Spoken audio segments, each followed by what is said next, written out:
Shalom, Bapak, Ibu, dan Saudara-saudari dimanapun berada.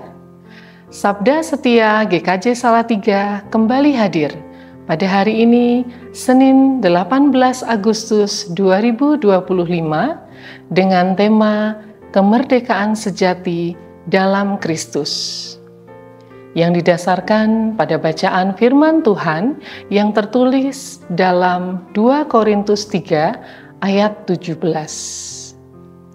Sebelum membaca dan merenungkan firman Tuhan, mari kita berdoa. Ya Allah, biarlah kiranya hamba-Mu ini boleh menyampaikan apa yang Engkau kehendaki melalui kebenaran sabda-Mu. Roh Kudus, berkaryalah dalam hati kami dan mampukan kami bukan hanya untuk mendengar, tetapi menjadi pelaku firman Tuhan. Amin. Nas firman Tuhan yang menjadi perenungan kita hari ini terambil dari 2 Korintus 3 ayat 17. Sebab Tuhan adalah roh, dan di mana ada roh Allah, di situ ada kemerdekaan. Setiap tahun, bangsa Indonesia merayakan kemerdekaan dari penjajahan. Kemerdekaan merupakan pembebasan dari penjajahan bangsa lain yang menguasai dan memperbudak sebuah bangsa lainnya. Seperti tertulis dalam pembukaan Undang-Undang Dasar 1945 alinea pertama yang menyatakan bahwa kemerdekaan adalah hak segala bangsa, dan oleh sebab itu, maka penjajahan di atas dunia harus dihapuskan, karena tidak sesuai dengan pri kemanusiaan dan pri keadilan. Dalam konteks masyarakat Yahudi yang dijajah oleh bangsa Romawi pada waktu itu, mereka mengharapkan kedatangan Mesias atau yang diurapi untuk menjadi pembebas atau penyelamat. Arti kemerdekaan di dalam Alkitab sendiri adalah pembebasan dari status perbudakan. Kedatangan Sang Mesias, yaitu Yesus Kristus, sangat diharapkan oleh orang-orang Yahudi untuk membebaskan mereka dari penjajahan bangsa Romawi. Padahal sebenarnya kedatangan Yesus Kristus lebih dari menyelamatkan suatu bangsa. Kedatangan Kristus sendiri adalah untuk menyelamatkan umat manusia dari dosa.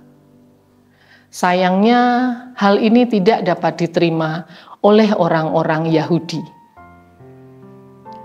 Benar yang dituliskan oleh firman Tuhan, bahwa pikiran mereka telah menjadi tumpul. Sebab sampai hari ini, selubung itu masih tetap menyelubungi mereka.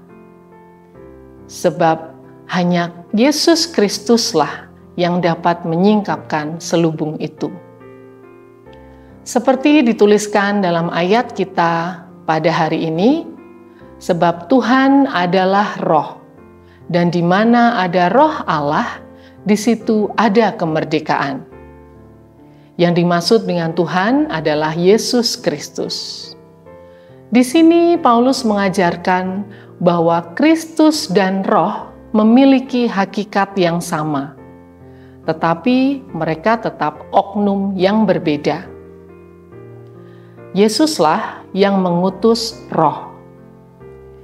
Yohanes 16 ayat 7 menuliskan, "Namun benar yang kukatakan ini kepadamu, adalah lebih berguna bagi kamu jika aku pergi. Sebab, jikalau aku tidak pergi, penghibur itu tidak akan datang kepadamu. Tetapi, jikalau aku pergi, aku akan mengutus dia kepadamu."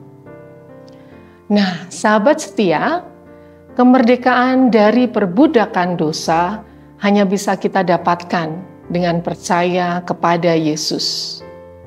Yesus telah mati bagi kita guna menjawab segala masalah yang ditimbulkan oleh dosa. Maka orang Kristen yang telah menerima anugerah keselamatan seharusnya hidup merdeka dari dosa dan menjadi teladan agar orang lain mendapatkan kemerdekaan yang sama. Maka hiduplah dengan setia, tekun, dan mempraktikkan firman. Maka kita dapat sungguh-sungguh mengalami kemerdekaan atas dosa. Amin.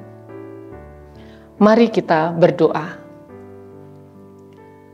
Ya Tuhan, terima kasih karena dalam kasih-Mu dan dalam Roh-Mu kami sudah menikmati kemerdekaan hidup yang sesungguhnya.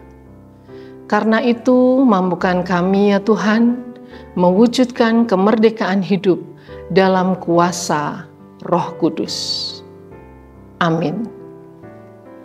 Selamat beraktivitas, Tuhan Yesus memberkati. Ingat, salam setia, susah, enak, tetap ingat Allah.